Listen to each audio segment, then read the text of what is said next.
Welcome student. আশা করি সবাই ভালো আছো।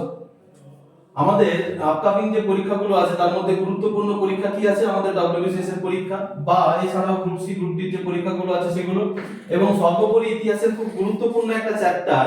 আমরা যদি একটু ভালো করে স্পেসিফিকলি বলি যে প্রাচীন ভারতের ইতিহাসের খুব গুরুত্বপূর্ণ একটা চ্যাপ্টার হচ্ছে যে বুদ্ধিজম বা বৌদ্ধ ধর্ম। বৌদ্ধ ধর্মের খুব গুরুত্বপূর্ণ একটা টপিক যেটা, সেটা হচ্ছে কি না বৌদ্ধ সমাবেশগুলো। কতগুলো বৌদ্ধ সমাবেশ হয়েছিল আমাদের? আমাদের যদি দেখি তাহলে 4টে বৌদ্ধ সমাবেশ হয়েছিল। আমরা এই 4টে বৌদ্ধ সমাবেশ সম্পর্কে বেশ কিছু ইনফরমেশন আছে যেগুলো আমরা খুব সহজে আমরা তোমার হচ্ছে জেনে নিতে পারি। তাহলে কতগুলো ইনফরমেশন এখান থেকে আমরা জানতে পারবো, এটা ক্যালকুলেশন করে নিই।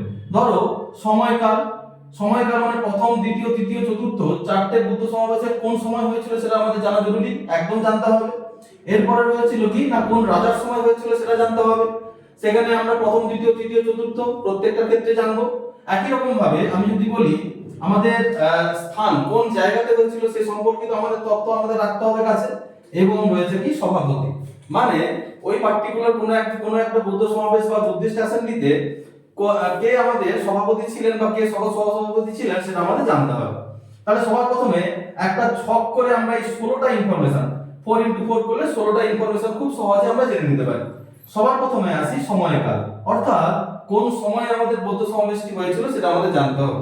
সবার প্রথমে আমাদের যে প্রথম বুদ্ধিস্ট কাউন্সিলটা, ফার্স্ট বুদ্ধিস্ট কাউন্সিল, একদম সহজ, 483 বিসি, বিফোর ক্রিস্ট বিসি, অর্থাৎ 483 বিসিতে খ্রিস্টপূর্বাব্দে আমাদের প্রথম বৌদ্ধ সমাবেশ হয়েছিল। এরপরে সেকেন্ড বৌদ্ধ সমাবেশ হয়েছিল ঠিক 300 বছর পরে, 100 বছর পরে। সেটা কবে হয়েছিল না 383 বিসির সময়, অর্থাৎ 383 খ্রিস্টপূর্বাব্দের সময়। এরপরে দেখো থার্ড বুদ্ধিস্ট কাউন্সিল হয়েছিল আমাদের 250 বিসির সময়, অর্থাৎ 250 খ্রিস্টপূর্বাব্দের সময়। এবং ফোর্থ বুদ্ধিস্ট কাউন্সিল হয়েছিল দেখো ফার্স্ট সেঞ্চুরি এডি, প্রথম খ্রিস্টাব্দের সময়। এরপরে আসি আমরা রাজা, অর্থাৎ কোন রাজার সময় আমাদের এই বুদ্ধ সমাবেশগুলো হয়েছিল। তাহলে প্রথম অর্থাৎ ফার্স্ট বুদ্ধিস্ট কাউন্সিলে যদি দেখি সেখানে দেখো লেখা আছে স্বরবর্ণ, অর্থাৎ স্বরবর্ণের প্রথম অক্ষর অ। এই অ দিয়ে আমরা যে নামটা খুব সহজে মনে রাখবো সেটা হলো কি অজাতশত্রু। অজাতশত্রু, আমরা জানি অজাতশত্রু হর্যঙ্ক বংশের দ্বিতীয় রাজা ছিলেন, খুব গুরুত্বপূর্ণ একটা ইনফরমেশন। এরপরে দেখি ব্যঞ্জন বর্ণ। একই রকম ভাবে ব্যঞ্জন বর্ণের প্রথম অক্ষরটা কি আছে ক। তাহলে ক দিয়ে যে রাজার নাম আমরা জানবো সেটা হচ্ছে কি কালাশোক। কালাশোক, ঠিক আছে। এই কালাশোক খুব গুরুত্বপূর্ণ একজন রাজা ছিলেন। কালাশোক আমাদের হর্যঙ্ক বংশের পরবর্তী রাজবংশ ছিল। সেটা কি বংশ ছিল? আমরা বলি বলো শিশুনাগ বংশ, ঠিক আছে। এরপরে আমরা যদি বলি স্বরবর্ণ, এই স্বরবর্ণের প্রথম অক্ষর একই রকম ভাবে অ। তাহলে তৃতীয় বুদ্ধিস্ট সমাবেশে যে রাজার সময় আমাদের এটা হয়েছিল সেটা কে না অশোক। অ দিয়ে অশোক হয়েছে। একই রকম ভাবে ফোর্থ বুদ্ধিস্ট কাউন্সিলে ব্যঞ্জন বর্ণের প্রথম অক্ষর ক। ক দিয়ে কার নাম মনে রাখবো আমরা? কনিষ্ক। তাহলে দেখো খুব সহজেই আমরা কোন রাজার সময় কোন বুদ্ধিস্ট সমাবেশ হয়েছিল সেটা জানতে পারি। অ দিয়ে অজাতশত্রু, স্বরবর্ণের প্রথম অক্ষর। দ্বিতীয় সমাবেশ হয়েছিল ক দিয়ে কালাশোক। তৃতীয় সমাবেশ হয়েছিল অ দিয়ে অশোক, এবং চতুর্থ সমাবেশ হয়েছিল অ দিয়ে কনিষ্ক। হলো, জানা হলো আমাদের রাজা, অর্থাৎ কোন রাজার সময়। এরপরে জানবো আমরা স্থান। এটাও একটা বেশ ইন্টারেস্টিং, খুব দারুণ একটা মজার একটা লাইন দিয়ে আমরা মনে রাখবো। সেটা কি না রাজার বউ পাটকাঠির মতো কৃষক। একই রকম ভাবে ফার্স্ট বুদ্ধিস্ট কাউন্সিলে এই রা দিয়ে আমরা মনে রাখবো কি রাজগীর। রাজগীর হয়েছে। সেকেন্ড বুদ্ধিস্ট কাউন্সিলে এই ব দিয়ে আমরা মনে রাখবো কি বৈশালী। বৈশালী মনে রাখতে পারবো, কোনো অসুবিধা হবে না। একই রকম ভাবে দেখো থার্ড বুদ্ধিস্ট কাউন্সিলে এই পাটকাঠির মতো পা দিয়ে আমরা মনে রাখবো পাটলিপুত্র। এবং ফোর্থ বুদ্ধিস্ট কাউন্সিলে দেখো ক দিয়ে মনে রাখবো আমরা কাশ্মীর। তাহলে কোথায় কোথায় হয়েছিল দেখো খুব সহজেই মনে রাখতে পারছি। কোন স্থানে না প্রথম বুদ্ধিস্ট কাউন্সিলে রাজগীর, সেকেন্ড বুদ্ধিস্ট কাউন্সিল হয়েছিল বৈশালীতে, থার্ড বুদ্ধিস্ট কাউন্সিল হয়েছিল পাটলিপুত্রে, এবং ফোর্থ বুদ্ধিস্ট কাউন্সিল হয়েছিল কাশ্মীরে। বেশ, হয়ে গেল।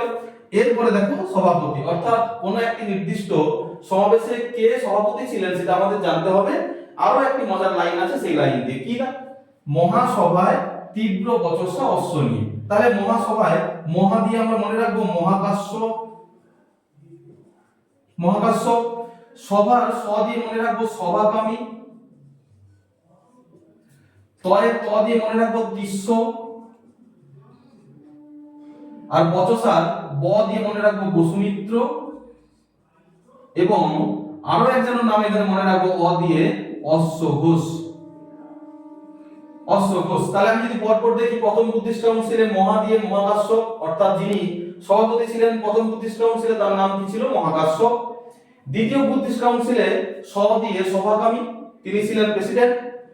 তৃতীয় বুদ্ধিস্ট কাউন্সিলে ত দিয়ে মনে রাখবো তিস্য, এবং ফোর্থ বুদ্ধিস্ট কাউন্সিলে দেখো ইন্টারেস্টিং, দুজনের নাম এখানে জানতে হবে আমাদের। একজন ছিলেন বসুমিত্র এবং আরেকজন ছিলেন অশ্বঘোষ। তাহলে যিনি প্রথমে আছেন তিনি হলেন সভাপতি, এবং যিনি পরবর্তী ব্যক্তিত্ব আছেন তিনি ছিলেন সহসভাপতি। সহসভাপতি।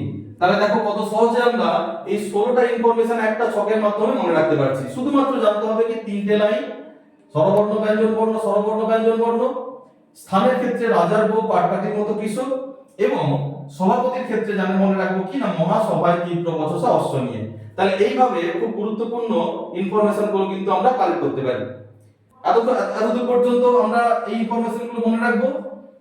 পরবর্তীকালে আরো নতুন নতুন জিনিস নিয়ে তোমাদের সঙ্গে দেখা হচ্ছে। আপাতত এখান পর্যন্ত।